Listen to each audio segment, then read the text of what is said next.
안녕하세요. 경제적, 시간적, 마음적으로 여유가 있는 부모가 되기 위해 노력하는 부자켓입니다. 추석 연휴는 잘 보내셨나요? 저는 유튜브를 시작한 지 2주차 초보 유튜버입니다.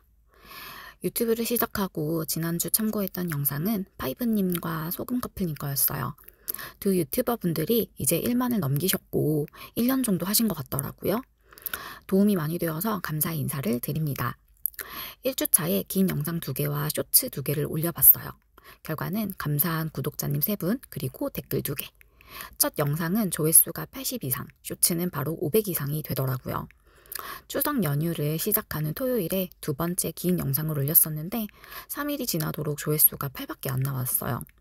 단순 절약 브이로그였는데 그렇게 하다가는 정말 저만의 기록용이 되겠더라고요.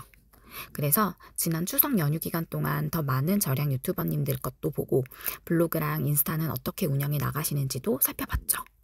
결국 저만의 컨텐츠와 스토리가 더 중요하다라는 생각을 다시 하게 됐어요. 유튜브 컨텐츠에 올릴 만큼 한 달에 정해진 생활비 내에서 매우 절약을 해야 되겠다라는 다짐을 한 건 1년 전 빚이 생기면서부터였는데 그게 저희 부부에게는 좀 심적으로 많이 옥죄는 부분이더라고요.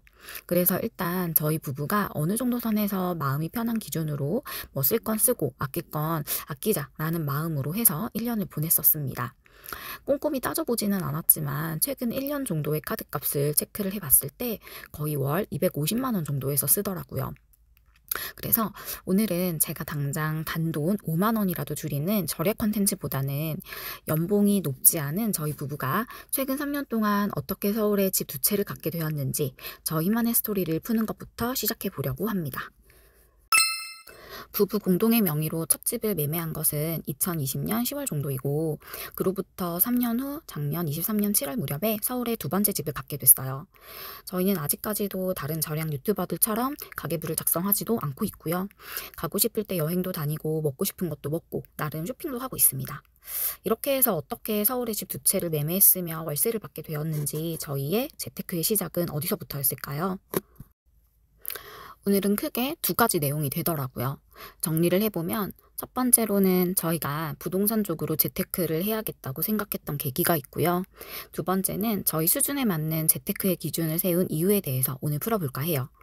저희는 주식, 코인 이런 거 잘 모릅니다. 이제 공부해볼까 하는 수준이에요. 아무런 재테크 생각 없이 지내던 저희 부부가 부동산 투자를 생각한 계기는 바야흐로 2020년 코로나가 시작이 되고 여행을 강제적으로 못하면서부터였죠. 관심사가 자연스럽게 결혼으로 기울어졌을 때예요. 저는 당시 보증금 2천에 월세 50만 원 중반 정도가 되는 옥탑 원룸에서 살았었고요. 남편은 보증금 300만 원, 월세 20만 원대의 투룸 반지하에서 살았어요. 둘 다 대학생 때부터 자취를 했고요.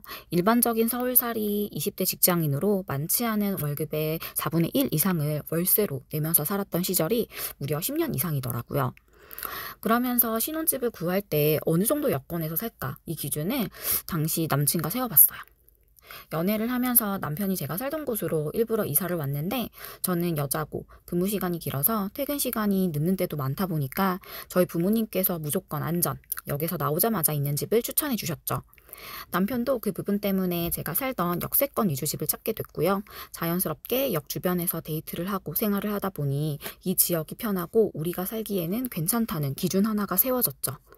국내 해외여행을 가기에도 각자의 본가를 가기에도 서울 내 어느 지역에서 일을 해도 딱 괜찮은 위치라는 생각 때문에 당시 살던 역을 기준으로 한두 정거장을 걷거나 차 타고 20분 이내 정도의 위치가 괜찮겠다는 생각으로 정하고서는 시작을 했습니다. 그리고 직장에서 얼마나 떨어진 위치인지, 평수는 어느 정도 선에서 살 것인지, 주차는 가능한지, 투자 가능성이 있는지를 기준으로 잡았었는데 이런 신혼집을 구하는 문제로 남편과 생긴 첫 번째 의견 차이가 남편은 역에서 도보 10분 이상이어도 20평대 이상이었던지 저는 남편보다 일하는 시간이 길어서 퇴근이 늦고 차도 없었고 걸음도 느리고 높은 구두를 신을 일도 잦아서 평수가 적어도 가능하면 역세권을 선호했었죠. 남편은 그때 1주 정도 고민하다가 제 의견에 동의를 해줬어요. 그리고 그때부터 남편은 약 6개월 정도 이상을 저희가 정해놓은 지역의 부동산을 거의 다 들어가 봤습니다. 그때 남편은 처음 해보는 일이라 너무 떨리고 무시당할까봐 일부러 가지고 있는 비싼 시계며 가방, 점잖은 옷 등으로 꾸미고 갔고 저희 예산보다 살짝 높은 금액대로 문의를 했다고 합니다. 당시 월세, 전세, 매매 모두 알아봤었고요. 남편이 당시 혼자 부동산을 다녔던 이유는 저보다는 시간적인 여유가 있었기 때문이에요. 저는 주 5일 아침 7시 정도에 나가서 집으로 돌아오면 밤 11시 정도에 빡센 하루를 보내고 있었죠. 대신 주말에는 남편과 함께 임장을 다녔고요. 마음에 드는 집은 돈도 없는데도 일단 그냥 여러 번 확인하고 퇴근 후 늦은 밤인 12시에 가서도 집 주변을 돌아보기도 했고요. 낮에도 산책 삼아서 가보고 그 집에서 산다면 어떤 생활이 될지, 앞으로 어떤 가치가 오를지, 나중에 잘 팔릴지, 팔리지 않는다면 내가 직접 건물은 지을 수 있는지 이런 부분을 생각해 봤습니다. 두 번째로 생겼던 남편과 저의 의견 차이가 있었는데요. 매매로 할 것인지에 대한 부분이었어요.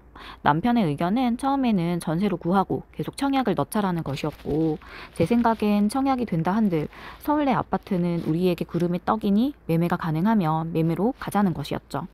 결국 의견을 좁혀서 서울의 땅은 오늘이 가장 저렴하다는 생각으로 하루라도 빠르게 조금이라도 가지고 있는 게 이득이다 라는 생각에 매매 쪽으로 의견을 모으게 됩니다. 이게 바로 저희가 부동산으로 재테크를 시작해 봐야겠다고 생각한 계기였어요. 그렇게 기회를 보면서 후보지 몇 군데가 추려졌는데 가격, 위치, 생활 여건 면에서 나름 만족하는 집이 급매로 나왔고 고민 없이 바로 첫 매매를 시작하게 됩니다. 오직 저희의 힘으로 매매를 하면 좋았겠지만 양가 부모님의 도움으로 법적으로 증여가 가능한 비용으로 해서 구옥 빌라 10평대를 빚 없이 매매를 했었습니다. 당시 서울은 투기 과열지구였고 매매 시 자금 조달 계획서를 내야 했어요. 그리고 매매한 뒤 1년 정도 뒤에 또 다시 소명을 해야 했고요. 당시 1가구 3주택자부터는 세금이 어마어마해질 상황이라서 똘똘한 한 채의 붐이 불어서 급매로 나온 집을 매매할 수 있었고요. 어찌 보면 당시 정권으로 인해서 한국인들이 살기 좋고 재테크로도 선호하는 아파트에서 저희 부부가 더 멀어지게 된 이유였고요. 미련 없이 바로 집을 매매하게 된, 즉 저희 수준에 맞는 재테크가 시작이 된 계기였어요. 그렇다면 저희 부부가 생각하는 우리의 수준이라는 기준은 무엇일까요? 2020년에서 21년에는 계속 아파트의 미련을 못 버리고 있었어요. 뉴스마다 아파트 가격은 말도 안 되게 오르고 있었으니까요. 거품이라고 생각하면서도 소형 평수 아파트 매물들이 나왔을 때 영끌 대출도 알아보면서 친정 어머니께 상의를 했던 적이 있었죠. 당시 저희 어머니가 진심으로 조언해 주신 말씀이 기억이 납니다. 너가 원한다면 응원한다. 그리고 방법도 같이 찾아봐줄 의향이 있다. 하지만 그렇게 아둥바둥 젊은 시절을 보내면서 살지 않았으면 좋겠다.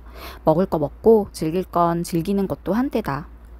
저는 정작 저희 부모님이 제가 어릴 때 아둥바둥 살았던 게 아닌가라는 생각이 들었어요. 그리고 그렇게 해야 앞으로 잘 사는 게 아닌가라는 생각도 있었고, 일단은 무리해서라도 아파트를 매매해서 하나 더 가져야겠다라는 생각에 남편과 세금, 미래 가치 등을 따져봤는데 저희가 고생할 것 대비 남는 게 없긴 하더라고요. 그래서 마음을 접고 좀 더 기다려보자라는 생각으로 서울을 벗어나서 평택, 안성, 강릉, 대구, 구미 쪽으로 임장을 다녔어요. 특히 안성은 21년 1년 동안 계속 봤던 지역인데 상황이 저희와 잘 맞지 않더라고요.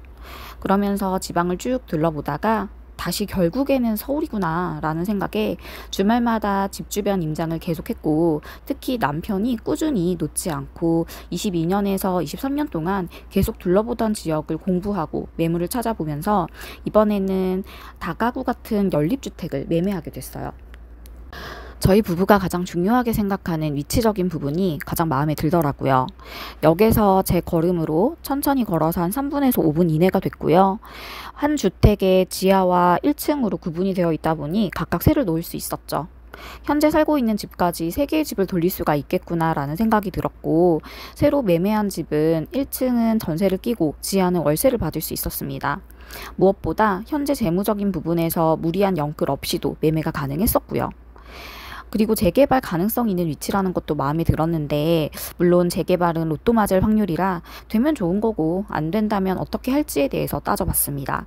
그래서 첫 신혼집 매매를 시작으로 3년 만에 두 번째 집까지 서울 역세권으로 소소하지만 월세 45만 원을 받는 저희 부동산 재테크의 걸음마가 시작이 됐어요. 물론 저희가 가진 건 서울에 있는 아파트가 아니라 나중에 매도를 한다 하더라도 갑자기 생활이 달라질 만큼 인생 역전 부자가 될 만큼은 아니고 또 전세를 끼고 매매를 한 만큼 부채가 있는 거죠. 하지만 마음 먹고 시작을 했다는 것이 우리 부부에게 중요한 부분이었고 더 나아가 볼 만하다는 생각을 갖게 된 계기였어요. 지금의 인생을 즐기자는 생각에 결혼과 이세 생각 없이 지내던 커플이 결혼을 하고 어떤 삶을 살지 상상하면서 재테크를 시도한 지 약 3년이라는 기간 동안 살짝 삶과 심리적인 안정감이 들게 되니까 부모로서도 용기가 생기더라고요. 만약 우리 수준에서 무리한 연끌을 했다면 집은 있었겠지만 아이까지는 생각을 못했을 수도 있을 것 같아요.